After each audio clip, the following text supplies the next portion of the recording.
Salut à tous les membres de la tribu. Alors vous avez été nombreux à suivre mon premier essai en Facebook Live qui a été franchement foireux. Il y a 2 semaines maintenant, j'ai essayé un dimanche soir de faire un Facebook Live. Alors pour certains c'est très simple, mais pour moi c'est compliqué. On a eu surtout beaucoup de problèmes avec Internet qui se coupaient régulièrement et donc je vous avais promis de refaire une vidéo récapitulative sur le sujet qui nous avait occupé ce dimanche-là, qui était le hall d'entrée. Chose promise, chose due. Voilà donc le récapitulatif de mes petits trucs et astuces par rapport à la gestion de cette pièce qui est le hall d'entrée. Alors la première chose, c'est que je dois vous signaler qu'il existe dans les habitations classiques, on va dire, 3 zones principales dans la maison. D'abord les pièces de visite, qui sont donc le hall d'entrée, la cuisine, le salon, la salle à manger, donc en tout cas les pièces dans lesquelles on peut recevoir régulièrement de la visite de quelqu'un, donc qui sont visibles par tout à chacun qui rentre dans la maison. La deuxième catégorie, ce sont les pièces intimes qui en fait sont regroupées comme ça, c'est la chambre, la salle de bain, la toilette, le couloir de l'étage souvent. Donc en tout cas, les pièces qu'on ne fait pas visiter à des gens habituellement sont des pièces qu'on garde vraiment pour soi. Et puis alors il y a les zones de stockage qui sont toutes les zones dans lesquelles on met les choses qu'on utilise peu, comme les caves, garages, greniers, abris de jardin et autres. La pièce qui nous occupe aujourd'hui, qui est le hall d'entrée, fait donc partie des pièces de visite. Et donc, c'est la première chose que je voulais vous dire aujourd'hui. Je vais récapituler tout ça en 7 points. La première chose que je voulais vous dire, c'est que si c'est une pièce de vie, c'est surtout la pièce qu'on voit en premier lorsqu'on rentre dans une habitation. Alors, c'est hyper important ce que je suis en train de vous dire là, parce que ça signifie que c'est la première chose qu'on voit de vous quand on rentre dans votre maison. Alors, c'est intéressant, puisqu'on manque tous d'objectivité par rapport à notre maison, de faire une fois une photo, vraiment une photo classique, hein. Le but n'est pas de faire une photo esthétique, mais juste une photo pour avoir une vision en format photo de ce que les gens voient pour la première fois lorsqu'ils rentrent chez vous, et de vous poser la question, tiens, est-ce que ça correspond à ce que je suis, à ce que je veux montrer de moi, est-ce que je suis fière de cette entrée ou pas. Évidemment, si la conclusion c'est que vous n'êtes pas à l'aise avec cette image, ben, ça vaut la peine alors de le désencombrer, de retravailler cette zone. Alors, la deuxième chose que je voulais vous dire, c'est que ça reste une pièce extrêmement difficile à gérer au quotidien parce qu'elle est utilisée en permanence. On rentre, on sort tout le temps, on défait son manteau, on remet son manteau, on retire ses chaussures, on remet ses chaussures, on ouvre la porte, on ferme la porte. C'est une zone qui est en fait une zone de passage et c'est aussi une zone qui est très régulièrement utilisée par tous les membres de la famille. Et donc c'est extrêmement important d'appliquer la règle de la simplicité suprême dans cette pièce. La simplicité suprême, ça veut dire on va vraiment compter tout ce qu'on peut, le nombre de gestes, le nombre de pas. Les systèmes de rangement vont être pensés pour être les plus simples possibles. L'exemple type, c'est si vous avez dans un hall d'entrée une porte derrière laquelle il y a des cintres, eh bien ça fait déjà 2 efforts supplémentaires à fournir chaque fois qu'on veut remettre son manteau. Donc si on veut vous donner un conseil purement home organizing, ce que je dis toujours, c'est des patères, donc des crochets par exemple, qui sont accrochés au mur, sont finalement beaucoup plus pratiques, beaucoup plus simples d'utilisation. Pour les boîtes, on va éviter les couvercles, donc on va vraiment essayer un maximum de se questionner sur cette notion de simplicité dans cette zone qui est très régulièrement utilisée. Alors, on va essayer aussi, ça reste toujours dans le sujet de la simplicité, de ne placer dans cet espace que des choses qu'on utilise tous les jours. Donc faites très attention à la fréquence d'utilisation des objets. L'exemple type, et ça m'est déjà arrivé souvent chez des clients d'apercevoir ça, par exemple la combinaison et la veste de ski qui se trouvent dans le vestiaire de l'entrée, ce n'est pas sa place parce que sa fréquence d'utilisation n'est pas du tout la même que le manteau qu'on va mettre tous les jours. Et donc il prend beaucoup de place, beaucoup de volume et il empêche au quotidien d'accéder facilement à son rangement. Et donc qu'est-ce qui se passe la plupart du temps? C'est trop compliqué de ranger son manteau à cette place-là parce qu'il n'y a pas la place et donc on va le déposer par exemple sur une chaise dans la salle à manger, ce qui peut énerver plus d'une personne.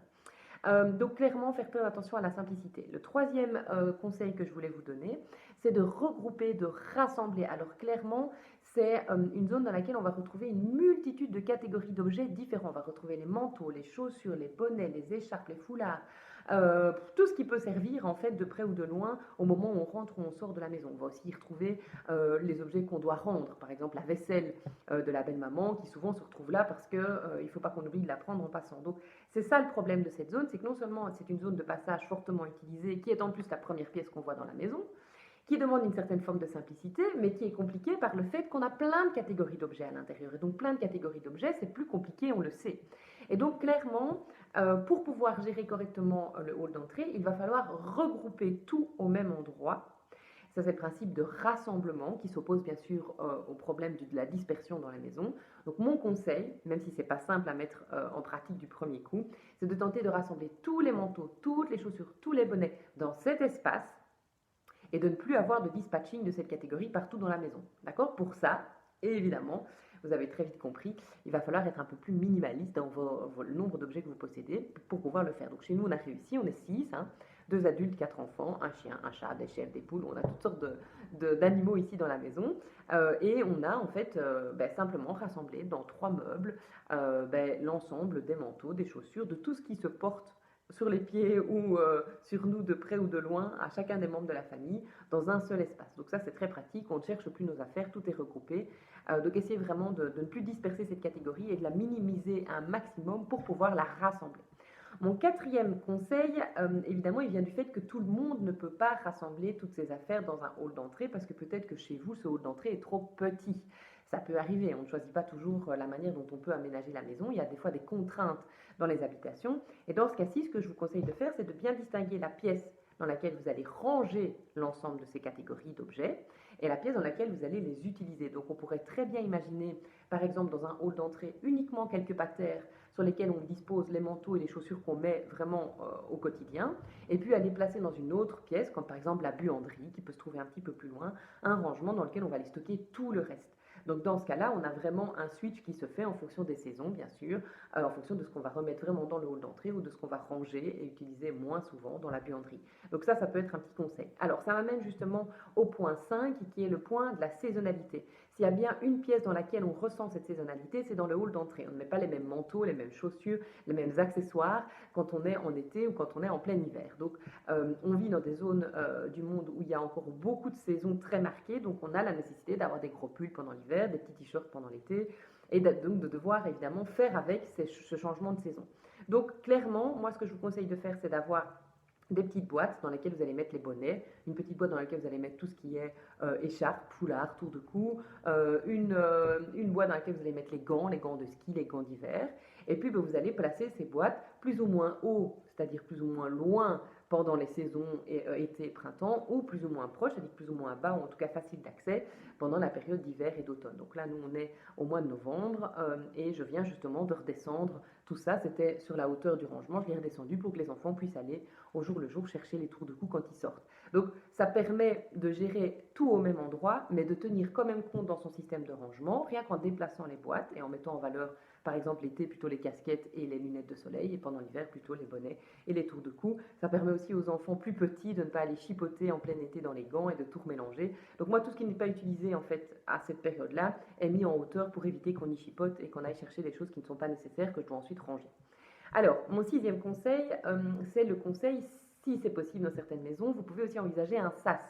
Le sas, c'est une zone entre l'intérieur et l'extérieur. Chez nous, c'est un ancien garage qui a été aménagé il y a quelques années et qui aujourd'hui nous sert de sas. C'est-à-dire que c'est une pièce dans laquelle on rentre, dans laquelle on retire ses chaussures, on retire son manteau, on retire la laisse du chien, on dépose les cartables. En fait, on fait toutes les opérations plus crasseuses, plus salissantes dans cette zone avant de pénétrer dans la maison. Et quand on pénètre dans la maison, là se trouvent tous les rangements. Et donc ça permet de limiter vachement en fait la crasse, le refroidissement de la maison. Et donc cette zone qui s'appelle le sas chez nous, c'est une zone qui se lave plus souvent, parce qu'elle se salit plus souvent, qui est souvent plus encombrée, mais tout est rassemblé là. Donc ça me permet de ne plus devoir courir partout dans la maison après les affaires de tout le monde. Donc créer un sas entre l'intérieur et l'extérieur, qui peut être éventuellement une pièce, comme dans notre cas un ancien garage, ça peut être une facilité vraiment au quotidien. Alors, mon dernier point, mon septième point, c'est des petites astuces. Il y avait eu quelques questions lors du Facebook Live sur qu'est-ce que je fais par exemple du maxi-cosy. Chez nous, le maxi-cosy est resté dans l'auto. Donc on vit dans un endroit où il n'y a pas de vol, où on ne doit pas trop s'inquiéter par rapport à ce qu'on laisse dans les autos. Ce n'est pas le cas partout, je sais. Mais donc si c'est votre cas aussi, vous pouvez laisser le maxi-cosy dans l'auto. Ça permet de ne pas encombrer le hall d'entrée avec cet engin hyper volumineux. Les poussettes, évidemment, il faut essayer de sélectionner des poussettes les plus pliables possibles et celles qui prennent le moins de place. Alors, moi j'ai acheté la poussette qui rentre en fait dans les cabines d'avion, donc c'est celle qui est la plus petite. Je sais qu'il y a plusieurs modèles aujourd'hui sur le marché, mais donc ça me permet de la replier dès que je ne l'utilise pas. Et en fait, elle se glisse, elle ne prend pas beaucoup de place dans un petit rangement dans mon sas. Alors, il y a beaucoup de gens qui ont parlé aussi des vélos. On a le même problème. En fait, nous, les vélos, on laisse les vélos des enfants à l'extérieur sous une petite tente de jardin, en quelque sorte, pour éviter qu'ils soient mouillés pendant l'hiver. Et en fait, les vélos électriques, qu'on ne peut évidemment pas laisser à l'humidité, et surtout qu'on aurait peur de voler, on les rentre dans la maison. Et donc, dans ce sas, on a aussi aménagé un espace où on place nos vélos électriques. pendant l'hiver. Mais en fait, tous les jours, ils sont là, ils sont près d'une prise, donc dès qu'on les recharge, c'est pratique. Donc vous pouvez aussi envisager avec des systèmes de crochets, par exemple, au mur, au plafond. Il existe des systèmes de poulies. Allez voir un peu sur Internet. Aujourd'hui, il y a plein de gens qui fonctionnent avec des vélos. Allez voir, par exemple, à Amsterdam, le nombre de gens qui vivent dans des appartements et qui ont des vélos. Ils ont trouvé plein d'astuces pour que le vélo soit rentré en sécurité, mais qu'il ne prenne pas trop de place. Alors, pour les chaussures sales, par exemple, les bottines de foot, enfin les chaussures de foot, les bottines qui reviennent des scouts, ce genre de chaussures qui reviennent pleines de crasse, les bottes de l'extérieur, il existe aujourd'hui des bacs qui permettent de poser les chaussures dessus. Lorsque la boue sèche, elle tombe dans le bac et puis on n'a plus qu'à vider le bac à l'extérieur ou dans la poubelle. Donc nous, on a ça pour les chaussures de foot et les bottes. Je demande toujours aux enfants de les replacer là. Et puis je les tape dehors, bouf, je vide le bac une fois de temps en temps. Ça ne veut pas dire que dans la zone des chaussures, il n'y a pas plus de crasse, mais voilà, tous les jours, quand je passe mon petit aspirateur sans fil, boum, boum, boum, j'aspire vite les crasses qui tombent des chaussures et puis c'est réglé. Encore un petit truc aussi, si vous pouvez placer un tabouret ou en tout cas un truc pour pouvoir s'asseoir dans ce vestiaire, c'est pas mal.